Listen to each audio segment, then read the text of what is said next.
So happy Friday, everybody.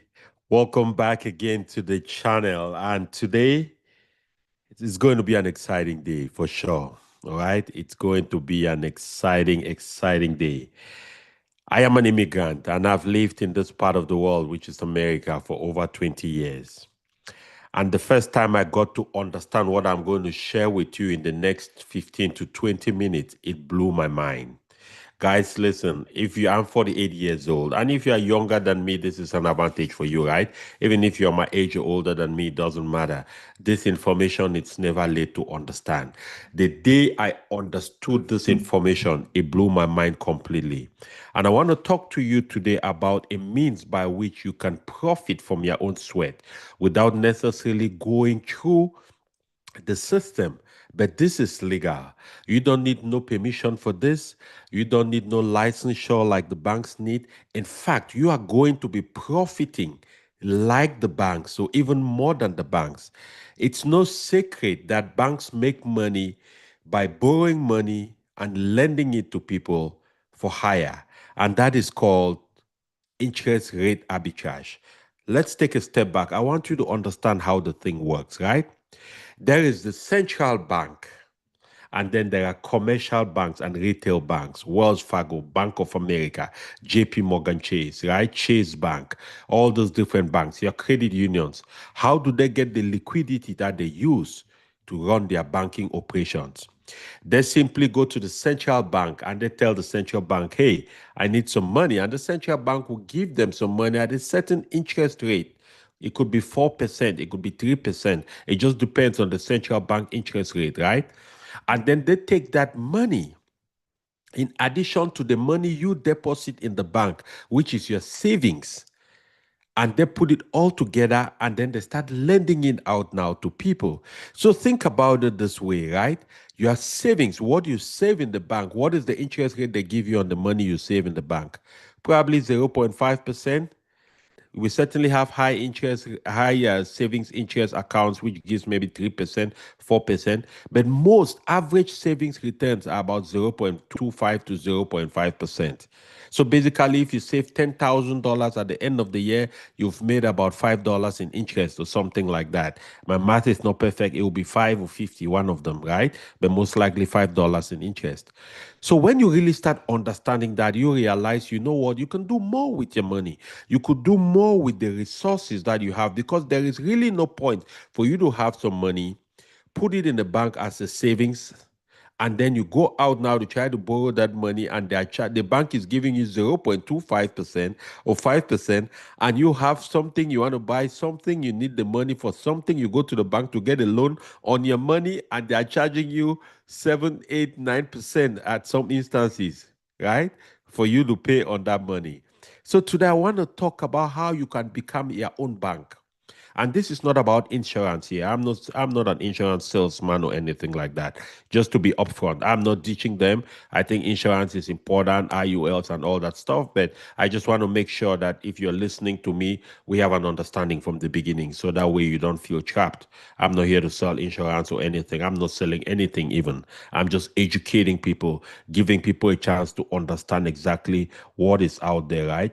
So if you are just joining me, if this is your first time, of course, go ahead and give me a thumbs up, share this video so that way other people can certainly get a chance to watch it, right? Leave a comment down in the comment section. The comment is open. Drop your questions there, please.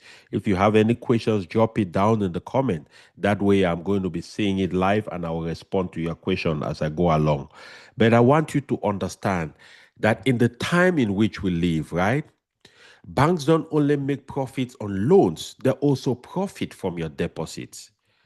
The money you put in the bank, it's money the bank uses to lend out to make more money. Fine. Now you can also do the same thing. You can benefit from that. It is called interest rate arbitrage, right? So you can borrow cheap, you earn high, and you keep the difference. It's as simple as ABC. So think about it this way, right? The bank basically borrows cheap from the central bank, 3%, 4%, and then they lend it out to you for 9%, and then they keep that 5% arbitrage. That is their own profit. And in all of that, they didn't have no money in the first place. They basically move one money from one place to another and made that arbitrage, right? So you borrow cheap, you earn high, and you keep the difference. Now, the important thing to realize is if this is done right, this could be financial independence and freedom for you. Trust me, I have done it before and I've done it many times and I know what I'm saying. And I'm going to share with you some practical examples. But if you do it wrong, it can be financial disaster for you. All right. It's important to understand.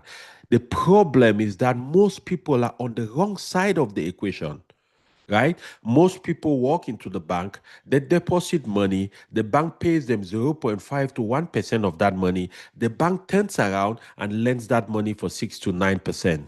Has it ever occurred to you why anytime there is a problem with a bank, let's say a bank is under financial strain, number one, the government always comes in very quick to make sure that that bank comes back alive. In the event where the bank can comes back alive, the government also makes sure that people's deposits are guaranteed and insured to the tune of about $250,000. And then they'll also find some mitigating circumstances to help people make sure they don't panic.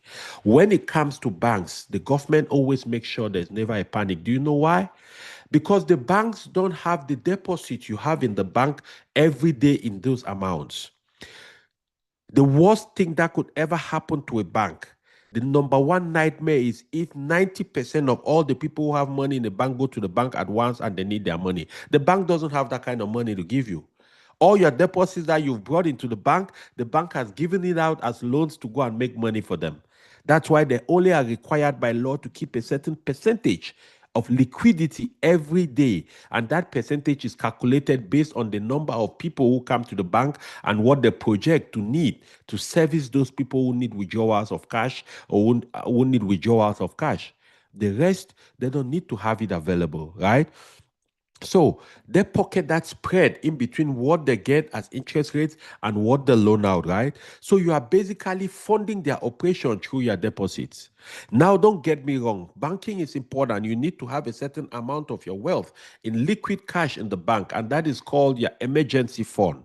If you've been listening to my channel for a while, you will notice that I talk a lot about how to build the infrastructure for financial independence. And the first layer of that infrastructure is having an emergency fund, which is money in case of an emergency, in case you get laid off, in case you have an accident, you cannot work, in case your car breaks down, in case your AC breaks down at home. One of those emergencies which we don't plan for, you should have some cash available to be able to solve those problems. Because if you only have money in your investment accounts and you don't have liquidity available, you will be forced to go sell your assets in your investment account. That will trigger a taxable event and you'll be losing on the compounding effect in the long term. So emergency fund is the one way by which you must make sure you always have some liquidity. I generally caution 6 months to 1 year, but if you don't have 6 months, start building. If it's 2, 3 months, that is fine. But what I'm trying to explain here is banking is important, right? There are a lot of transactions that happen in the bank, but you need to also understand how you can position yourself and be able to leverage the money you bring in instead of just depositing it in the bank, but to also make sure you can become the bank. So imagine that the bank's benefit, which is get a loan for 3% from the central bank, loan it out to consumers like you and me for 6 to 9%, and they pocket the arbitrage of about 4 to 5%. Imagine that you could do that for yourself. Wouldn't that be amazing? Wouldn't that be a wonderful vehicle to build wealth? That is what I want to talk to you about today, if you just stay with me for a few minutes, right? So you need to understand the flow of money in the financial system. Money really never sleeps. Money never sleeps. That is why Warren Buffett said, if you can only make money when you are awake, you're going to die poor or you're going to work for the rest of your life. You need to make sure when you're sleeping, your money is working. And the way your money works when you're sleeping is if that money is deployed into projects that are generating money over where while you're sleeping, basically. It's like the stock market. When you invest in all those different companies, those companies are operational. Microsoft, all these companies, they're operational. So you don't need to be awake. You don't even need to know where they are located. You go to sleep and they are making money for you with the money you deployed into that, right? So this is the flow of money. So think about it. You deposit the money, right? The bank takes your deposit. The bank turns around and person B comes in and they need a loan to buy a car or something. They lend that money to them to buy that car, right? And then the borrower buys whatever assets they are buying, right? And then they are making payments back to the bank. And so the money is flowing back. So it's a cycle, right? At the end of the day, the bank is collecting the arbitrage and they're making money of that. Now, you need to understand at every step of the way, the bank is making money, right? The bank earns money at every step of that cycle. From the time they receive money from the central bank, they are lending it out. They are making the arbitrage. From the time you are making payments on the loan you took, they are making money, right? So your money isn't either. I don't even want to talk about late fees that they charge. I don't even want to talk about overdraft fees and all these different things, setup fees. They have different ways by which they make money. My interest is not them. They can make their money. My interest is how you can also make money from your sweat, how you can benefit and operate like that bank, how you can position yourself in a way that every time you have money coming into your account, you can make money of that, right? So think about it this way. You have a brokerage account. I talk a lot about investing, and the reason why I do that is because investing on the stock market, investing in stocks and assets is your fastest path to wealth and independence. You are never going to get ahead saving money. Understand that. I am an immigrant. I came to America over 20 years ago. The culture I come from in Africa, in Cameroon, specifically in Africa, like most cultures over there, right?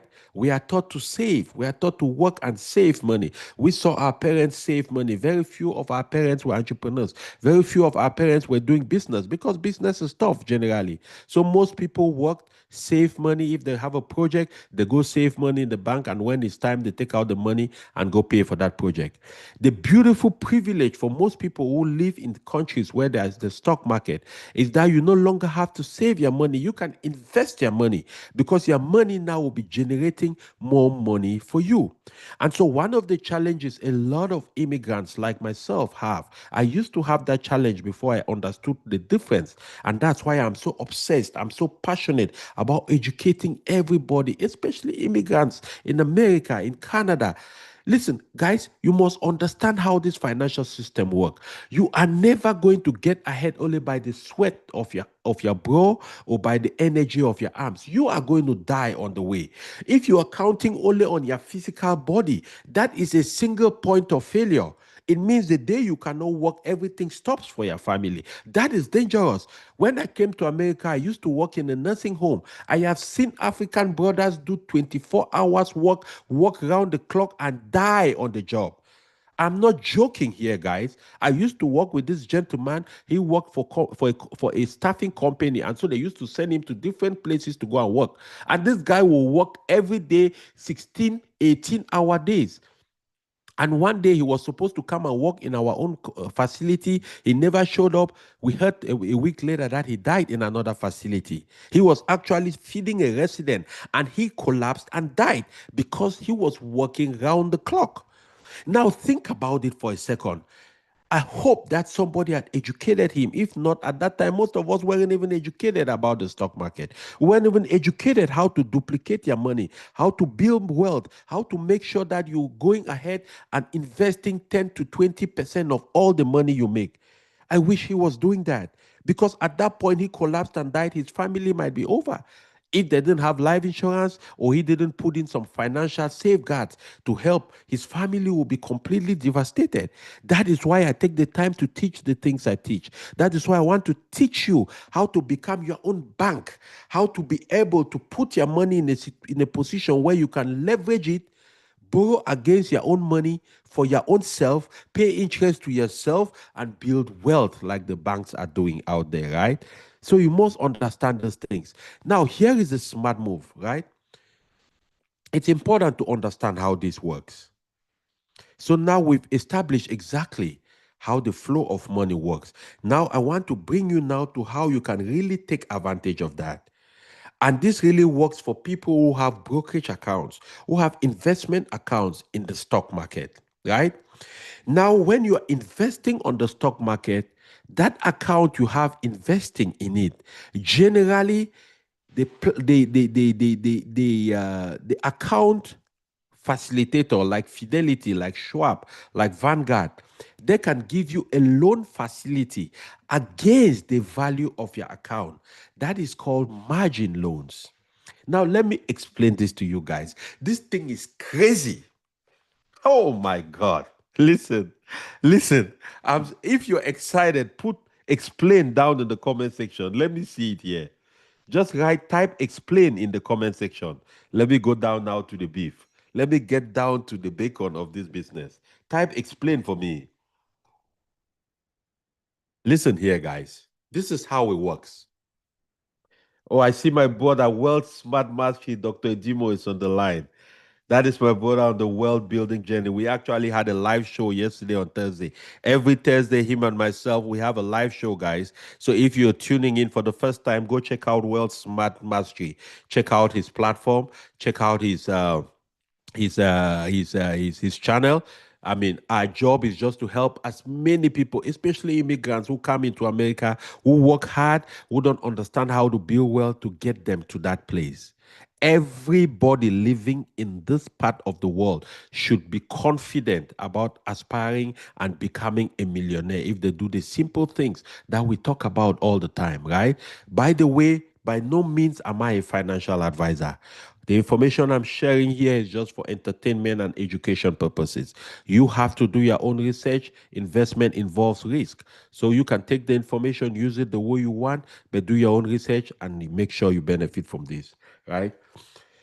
So, but guys, coming back to what I was talking about.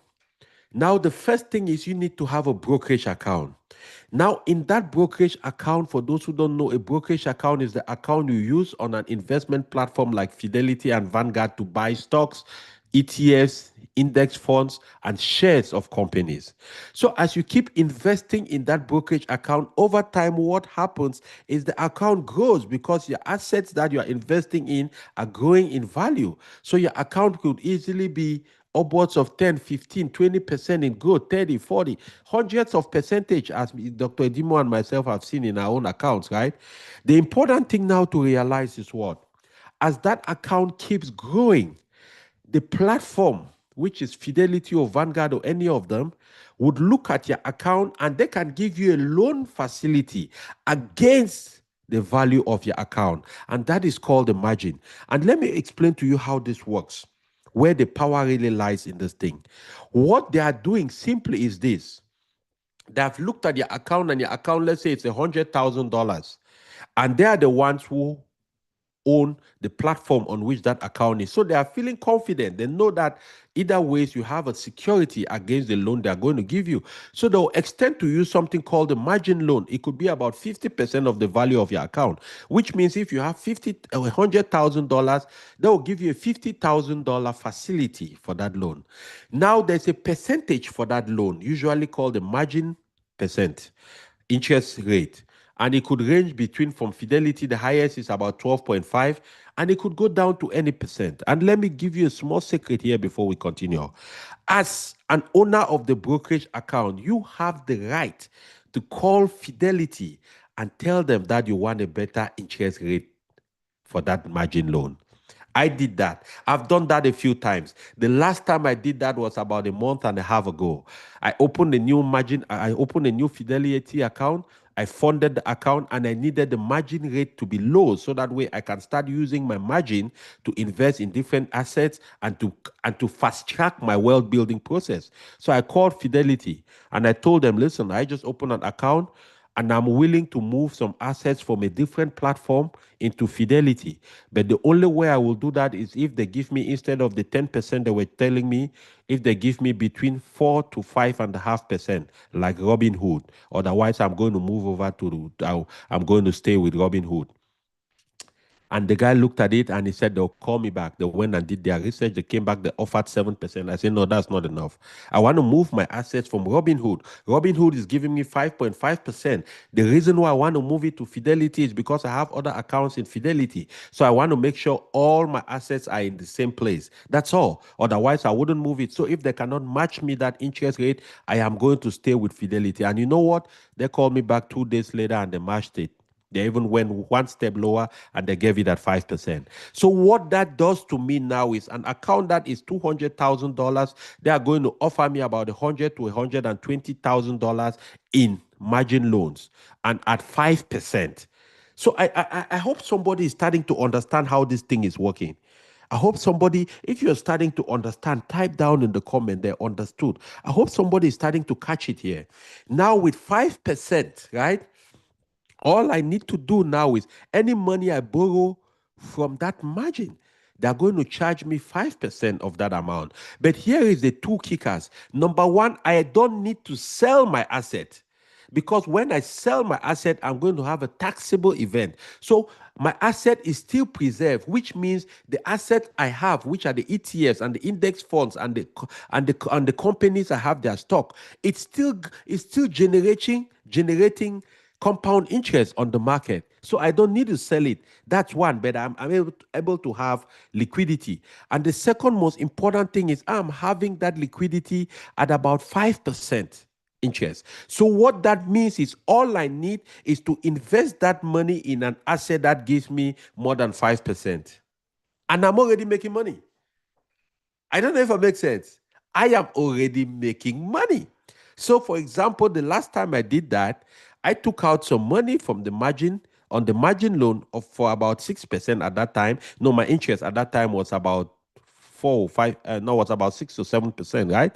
I took out some money and I bought an asset that was giving me about 11% in returns. So I was making about 4%, right? 4 or 5% in interest coming into me. And what is even happening more is that over time too, even though they lend me that money against my portfolio, which was $100,000, in about 5 months, 6 months, my portfolio is growing. So as my portfolio grows bigger, the risk to reward the risk propensity for Fidelity reduces because they gave me 50,000, but now they have an asset which was 100,000, but today it's $120,000. So they have a lesser risk and they have a bigger incentive to give me a better rate and to give me even additional money to go do business. Now, this is not for everybody. This is not a recommendation, but I'm teaching people. I'm educating you on how the financial system in this country works and how the rich keep getting richer and the poor keep getting poorer. This is how it works, right? This is how you can become your own bank. So what that does is I take that money, I go invest. Some people will go invest like in a property, in a cash flowing property. And as that cash flowing property is generating cash flow, they are using that cash flow to put it back into their investment accounts. And sometimes some people even go further. Instead of putting it back in their investment accounts to continue to pay down the margin loan they have, they instead put it in their investment account, pay down the margin loan, but go ahead and borrow against that same amount and invest additionally in stocks. I don't know if it makes sense, guys. This stuff is crazy. And this leads me to something I'm going to talk about in another video called the buy, borrow, die strategy. And I'm going to talk about that in another video. That too is going to blow your mind. That will give you a new realization on how these things work. And the reason why I spend time doing this is because a lot of us immigrants, we get very content with how much we make working every day by our physical effort and the time we put. We never really spend time to understand that money on money will always deliver more value than money on labor. I want that to sink in. If somebody is understanding me, if somebody is following up what I'm saying, I want you to put something down in the comment. Money on money will always make more for you than money will make on labor. Right? So once you understand that, it will help you to realize that every dollar you make, a percentage of that dollar has to be taken out and sent as a mission guy, as an undercover person to go out and bring returns for you, which means every dime out of a dollar or every 20 cents out of a dollar if you can afford. Stretch yourself. Invest 20 cents out of every dollar you make and see what happens, because that will build your account faster. It will build your investment portfolio faster, and then you can start taking advantage of the strategy I'm talking to you right now, which is becoming your own bank, right? Because the compound effect becomes crazy. This is how billionaires operate, guys. This is how they do it. This is how they make it happen. Let nobody tell you anything different. Anybody who has built any significant business, anybody who has gone ahead, who has built a business that is generating, they have leveraged this strategy one way or the other. They have leveraged some loans. The only difference is they understand the difference between, they understand the power of making interest rate arbitrage. You borrow low, right? You lend high, and you make the difference. Let's take the case of Elon Musk recently, right? When Elon Musk wanted to buy former Twitter, which is today X, what did Elon Musk do? Elon Musk didn't go to Twitter and said, I'm going to give you some money. Elon Musk, first of all, went to his bank and told his bank, I want to buy this company. I am worth 400 or 300 and something billion dollars at that time. I need you to give me a loan to buy Twitter. That's how he did. It's called leverage, right? He just simply went and borrowed against his Tesla stock, which is what that's amount of money. Let me share my screen with you. Let me share my screen with you. Let me show you something here. Let me just share my screen with you real quick. Oh, okay. Good.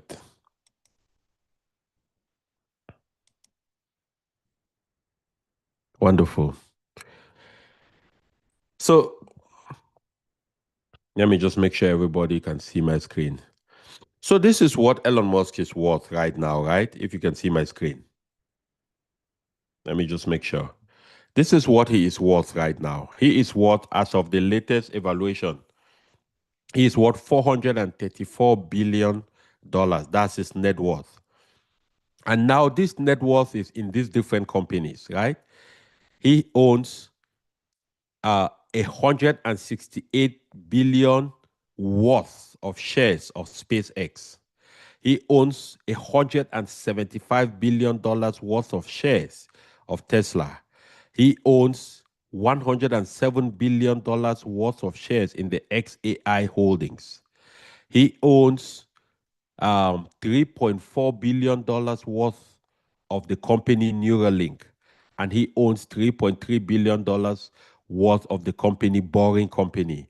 Now, if you see this picture, if you look at the picture I'm sharing with you, you will also notice that there is a miscellaneous liabilities of $23.2 billion.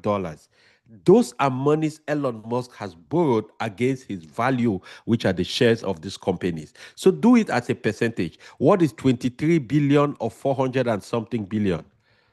I don't know. That is what, less than 0.8% or something of his net worth. So the guy simply is borrowing about 1% of his net worth to do all these different things he's doing.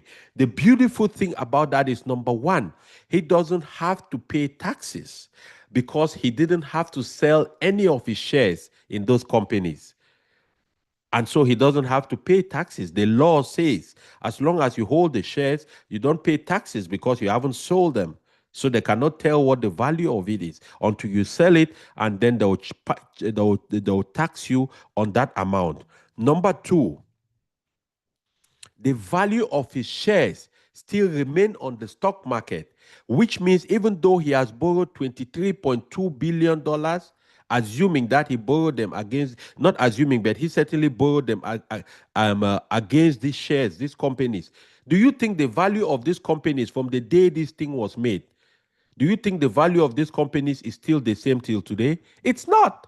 It's grown by leaps and bounds. Tesla over the last 1 month has grown by about $60 to $70. So you do the multiplication by the number of shares he has. So basically, the percentage that this debt represents to the value of his ownership of these companies keep getting smaller because the value of the companies are getting bigger. Come on, guys. Come on. Come on. I hope somebody is understanding this. So I don't want you to think about it as Elon Musk, the billionaire. Think about it from your own perspective. Think about it from the value of your own brokerage account. Because basically, what that brokerage account means is you own those companies. I own shares in Tesla. I'm a Tesla owner.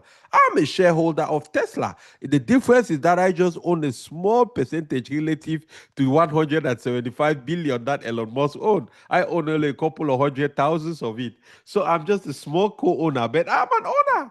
So I can also go to Fidelity like I did and say, Fidelity, I own shares of Tesla. I own shares of Microsoft. I own shares of all these different companies. You know what? I need a loan. Why don't you give me a loan against the security of those shares and those companies? And Fidelity will do that, right? So, guys, I wanted you to understand this concept. I want you to understand exactly how the money game works, because that is really how that money game works, right? That is how it works. That is how it goes. That is how things happen. That is how the rich are getting richer. That is how you can become your own bank. That is how you can borrow against your own assets and continue to build wealth over time. That is the wealth cheat code, right? That is the wealth cheat code. You borrow, you invest, you repeat. That's how it works. Right now, based on the liquid portfolio I have, my total liquid assets on the stock market is getting north closer to $1 million. Okay. What that really means is that I have about $500,000 in borrowable money sitting there in the margin that I could borrow and use for any project. So let's take, for example, I am interested in building an apartment complex in Cameroon, where I come from, which is something a lot of immigrants do. And the people who are in my programs, I coach them a lot of times. I try to help them to see these things. I say, listen, instead of taking your hard-earned money and going out to invest it in a project that you are not sure might work or might work or might not work. It's over right there in Africa. You're living in America. You are not sure if the project is going to work. You are not there to control it, but it's something that is close to your heart. You believe it's a possible project. It's a good project. It's fine and good.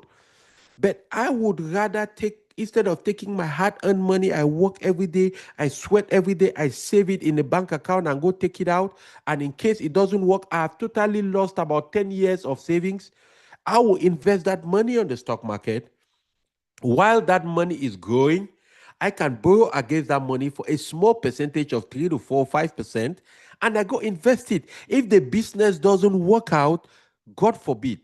Of course, I hope it works. But if the business doesn't work out, what I've really lost is I've lost some money I borrowed against my portfolio, but I haven't lost my initial capital. But when you take your money, your salary, your paycheck that you've saved over 5 years, and you go put it in a project that doesn't work, you have actually lost your capital. That is why a lot of African immigrants get frustrated. They get angry. They get bitter with family members. Oh, I went and invested this and they chopped my money. I lost my money. I went and invested here. It didn't work out. These people, because it is your sweat, guys. The rich and the wealthy don't get ahead like that. They don't. They don't use their money. They use other people's money. That's how they become the bank. That's how they become their own bank. So when they borrow against their account, every interest they pay, the money they put back is still within the limits of their account. And so it's still for their benefit. I hope that helps somebody to understand how these things work, right? So here is the cheat code. Here is the go forward plan for you. The first thing, you want to build your core assets, which is your brokerage account that contains your stocks and your ETFs and your index funds. That is your core. That is your foundation. And I'm not talking about a brokerage account that involves or that contains all these risky companies you hear about today. I'm not talking about that kind of account. You don't want to be investing in companies that you are not sure and you're not convinced about and that don't have a proven track record. Only about 3 to 4% of companies on the stock market are companies that you can believe that are trustworthy and you can hold for a long period of time. By the way, if you want to learn how to get in going with investing, you don't understand how to get started, or you have already started but you still feel behind, you feel like you don't master the things, feel free. There is a link down in the comment section in the description of this live video. Click on that link, book a one-on-one appointment. Let's have a conversation, all right? There's another link you can join my community, but the first thing you need to do, subscribe to this channel. Click the like button, leave me a comment, let me know what you find interesting about this video. And then if you book a one-on-one appointment, I am going to be talking to you personally, and we can craft a personalized plan for you, a plan that works for your budget, that works for your lifestyle, that works for the constraints you have. I will be sharing with you my own experiences, which you can use, you can leverage. I will show you my own account. I will show you my portfolio. I will show you where I made mistakes many years ago, how I learned from those mistakes, and how you should not make those mistakes, and how you're not going to make them, because I will be coaching you from the perspective of a lot of experience and a lot of success track record. So book a one-on-one appointment. Let's have a conversation, right? Because you want to build that portfolio. That portfolio will be probably your most important, not probably, certainly your most important financial decision you will make in your life. If you don't build that portfolio, it will be a great miss for you, because that is the core that starts everything for you. So let's go. The first step in the cheat code, you build that core asset base, which involves your stocks, your ETFs, and your index funds. Number two, once the asset base is growing, you'll be able now to borrow against that asset. And you will borrow without no sales tax, with no taxes. You are going to borrow to pay a small percentage of interest. If the interest on the margin loan is high, call that broker and tell them that you want them to reduce your margin loan. Tell them that you want to bring an account into their system or something. Ask them to reduce your interest rate. They can do that. That also applies even to credit cards. If you have credit cards, and this is a free tip I'm giving you here, like I always do. If you have credit cards, call your credit cards company every 6 months and tell them you want them to reduce your interest rate on your credit card. They'll always do that. They will rather reduce it for you to pay than for you to abandon and don't pay, because they'll lose, right? Remember, credit cards are unsecured loans. So anyways, the second step of the cheat code, you borrow against that, and that money you're going to borrow, you don't pay taxes on it, and you pay only small interest. And then number three, which is the important piece of this game, you make sure you buy a new asset that can generate cash flow. Because with the cash flowing asset now, you take it and reinvest it again. You can bring it back to pay down the margin loan, or you can take that cash flow and reinvest it into a new venture. So think about it. 10 years ago, I had an opportunity to buy a fourplex. A fourplex is a 4 apartment building. They needed $150,000 down. At that time, I could get about 75% of that amount through my margin loan. But I didn't know, guys. This is about 10 years ago. I didn't know that. Imagine that I had bought that fourplex at that time in Minnesota, in the suburb of Minneapolis. At that time, I just needed to put down 150,000. Imagine over the last 10 years, the volume of cash flow. Imagine the appreciation on that property just from that single action alone, from that margin loan alone, and buying that property. I would have probably refinanced the property, gotten more cash out of it, and I probably would have been on my feet or seat property today. This is why this stuff is important, guys. I have a mentor of mine, John O'Brien. He says financial education is more important nowadays than probably all the challenges that Black people have ever faced in America. And I believe him. I totally agree with him. Getting educated about the way the financial system in this country runs, it is going to save you more than any other thing you will do. Do you know that having a subprime credit rating, which means a credit rating that is below 600, is going to cost you about $250,000 in additional interest paid over somebody who has better credit in their lifetime? Do you know that? I'm going to do another video about why good credit is important. I can't talk about all of that in a single video, but I go live every day. So join me live every day. Sometimes I go at noon, sometimes it will be in the evening. But follow up and join me every day, and you'll learn all these things, right? These are simple things that people don't understand. A lot of us immigrants coming to America, we are very hardworking people. Nobody works harder than immigrants in this country. I can tell you that. Whether it's African immigrants or it's Latino immigrants, immigrants come to America with a mindset, with a hunger in their heart, a desire to work. Indian immigrants, African immigrants, they come into this country to work like nobody else. The only challenge immigrants have had, they don't understand how to multiply their money. They know how to make money working, but they don't understand how to multiply that money, guys. That's why I'm obsessed about what I do. That's why I spend time trying to teach you these things. Because as I learn them, I've seen how it works for me. I've seen how it works for hundreds of people I've coached, and I know that it's going to work for you if you discipline enough, right? So those are the three cheat code steps. Number one, you build a core portfolio.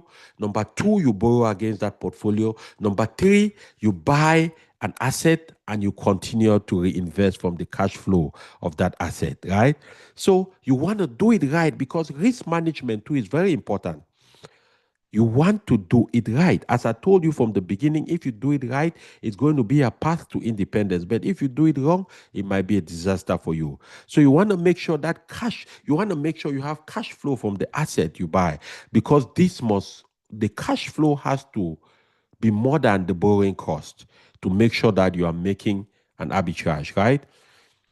And you want to make sure you borrow only to acquire income producing assets. Don't borrow to go buy things that are not income producing. Don't borrow to go buy a car. That's a liability. Don't borrow to go buy Gucci. Don't borrow to go buy things, clothes, shoes. All of those things are liabilities. I was watching a program today and this lady said, hey, you know what the gentleman was talking about? You know how buying, branded stuff. The lady said, well, but the handbags we ladies buy could be an investment. The guy said, no, it's not. And the lady said, well, you can sell it after a while and you can still make money off it, but it's not going to be for the same money. You have to think about time value of money, right? You buy a bag for $2,000. A few years from today, you're selling it. Even though it's a branded bag, it will not be $2,000. It will be certainly less than that. So, but anyways, that is the deal. The risk management piece of it is important. You want to make sure that your cash flow from the new asset has to exceed the borrowing cost. You want to make sure that you borrow only to acquire income producing assets. You don't want to borrow to acquire liabilities. The third thing, you want to make sure that you manage your spread and protect your capital, which makes sure you want to make sure that the spread in between what you borrow and what you acquire, the spread has to be anywhere between 3-4% and above so that it covers for the cost. It also can take care of the profits in the middle for you, right? And then it's important to understand, as I told you, I'm going to be talking about the buy, borrow, die strategy in another video. Stay tuned for that one. You want to be able to subscribe to this channel because anytime I have that video, you are going to see it, right?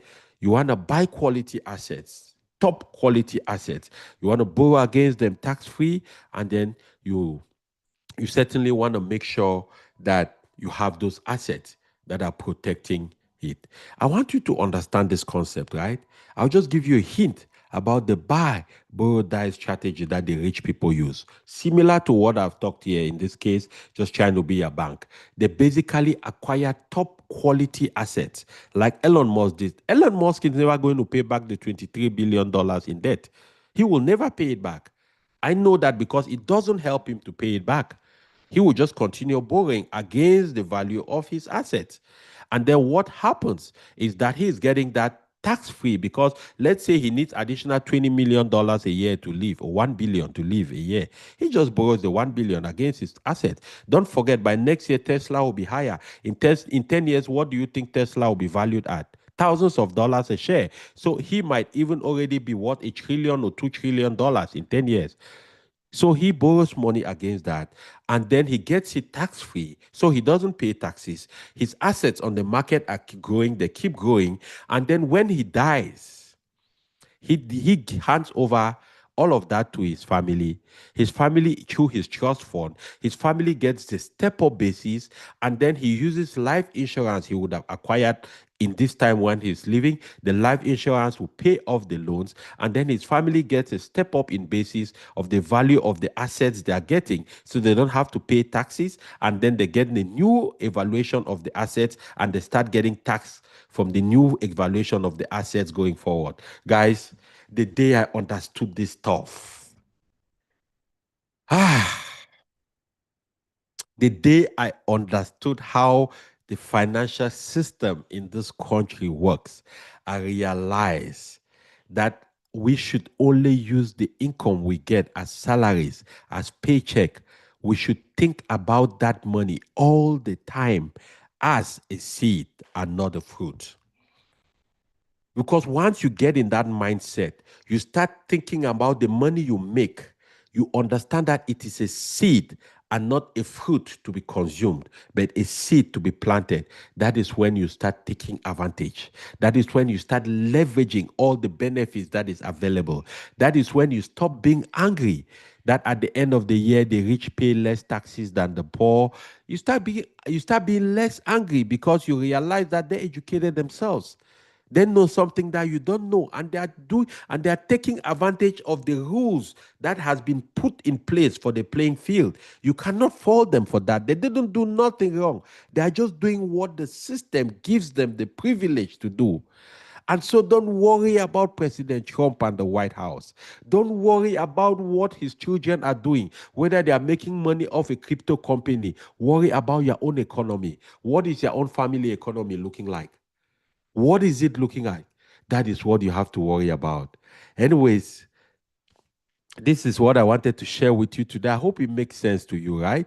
So stop being the bank's customer. Don't let banks use your money to get rich. Leverage your own assets like the banks do. And when you control the flow, you control the outcome. I hope this has made sense to you. And until the next time, be well, be blessed, and by all means, never stop being a blessing to somebody. Go out there and win. I'm rooting for you. You take care. You have a wonderful rest of your day. And for sure, I will see you in the next video.